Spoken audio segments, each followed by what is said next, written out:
Hundreds of OpenAI employees are threatening to quit or follow their former bosses to Microsoft. The tech company scooped up OpenAI's co-founders Sam Altman and Greg Brockman after Altman was dismissed by the board. Jo Ling Kent explains what's going on. Good morning. This is an unprecedented show of support from OpenAI staffers for their former CEO, Sam Altman.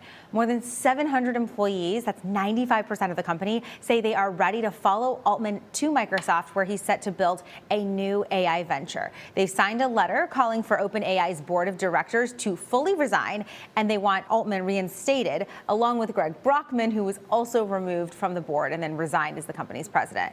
They also want to add 2 independent lead directors. Now, this letter states we're unable to work for or with people that lack competence, judgment, and care for our mission and employees. Meantime, Microsoft CEO Satya Nadella said Monday his company will be a home for anyone who wants to continue that mission in AI at Microsoft or at OpenAI, where they've invested billions of dollars. Nadella also emphasizing the structure of OpenAI has got to change. But as to why all of this happened to begin with, there are still almost no details. The remaining 3 board members have been very quiet. Meantime, Microsoft stock hit an all-time high yesterday on the news that Altman is moving over. Vlad, Anne-Marie. All right, Jo Ling, thank you very much. Martin Baccardax joins us now with insight on all the chaos. He's the senior editor and chief markets correspondent at TheStreet. Martin, I've got to believe that the fact that these employees, all 500 of them, are willing to quit en masse in support of Sam Altman has got to make Sam Altman feel pretty good. I mean, what a vote of confidence. But what's your take on that?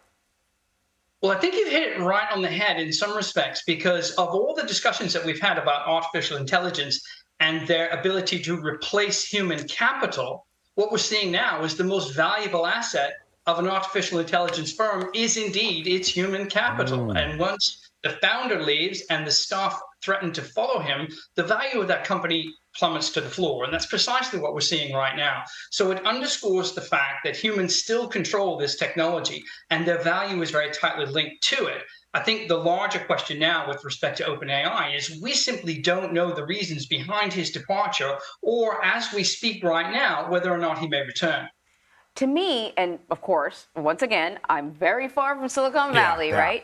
But OpenAI, and I don't think we've really touched on this, it's like a unique structure, right? OpenAI is a nonprofit, but it manages a for-profit entity. And to me, what it seems like is what happens when you have like these tech sort of startups with lofty ideas about doing everything to benefit humanity.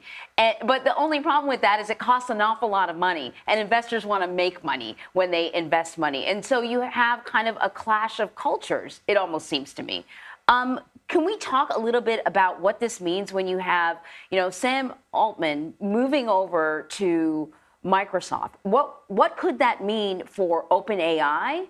What could that mean for Microsoft, which I presume already has an AI team working, very hard at development? Yes, there's no question about it. Microsoft isn't going to generate a brand new AI team from this. But what I think it's going to do is solidify its position as probably the de facto market leader right now, because of, first of all, its 49% stake in OpenAI.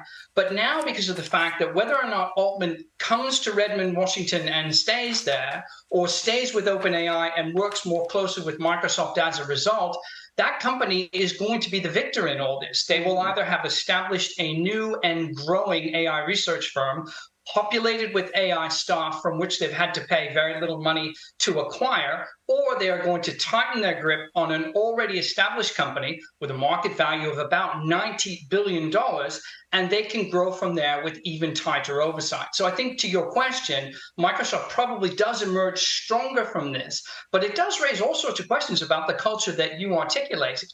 And that's the fact that you have sort of an underlying tech ethos to move fast and break things. Right. You have an old-fashioned investor ethos to drive profits regardless of the sort of human condition. And then you have a nonprofit board, which is meant to be a bit more touchy-feely and look at the broader scope of humanity when making management decisions. I think what we've seen from this fiasco is that those three are at complete tension and at the moment haven't found ways to overlap, at least effectively. And I just want to quickly say, sorry, Vlad, OpenAI's mission says it's to ensure that artificial general intelligence benefits all humanity.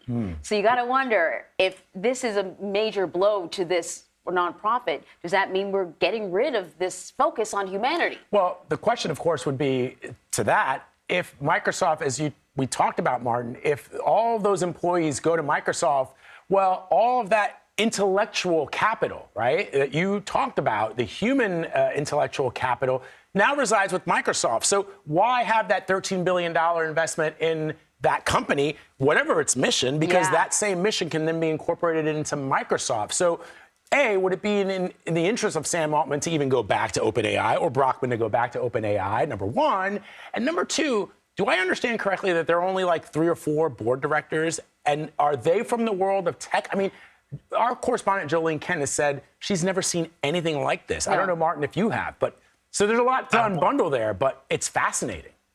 Yes, I've not seen anything like it in the 3+ decades that I've covered financial markets, where we have such a small board getting rid of an immensely successful founder and CEO on the back of an unarticulated premise. We still don't know the reasons that he left. They talked very vaguely about him being less than transparent in discussions, but they created a void into which everybody's speculation was subsequently poured into. And that's a very dangerous situation for any company, regardless of what space they're working in. And I think it describes and sort of indicates the sort of amateurish level of the board in and of itself. They are people in the tech space, but it's clear that their experience wasn't significant enough to control this situation.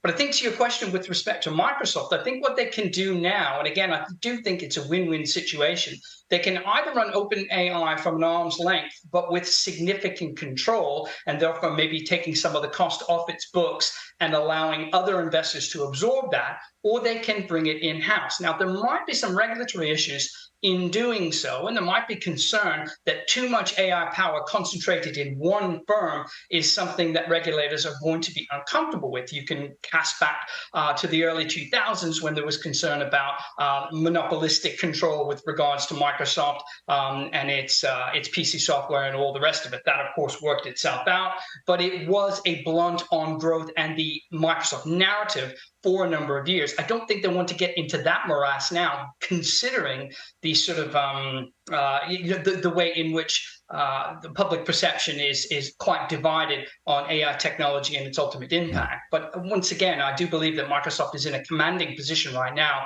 largely because of the amateurish nature of the board and the decision it took to get rid of Sam Altman. Interesting. We're going to watch this space, as they say. Martin Baccardax, thank you.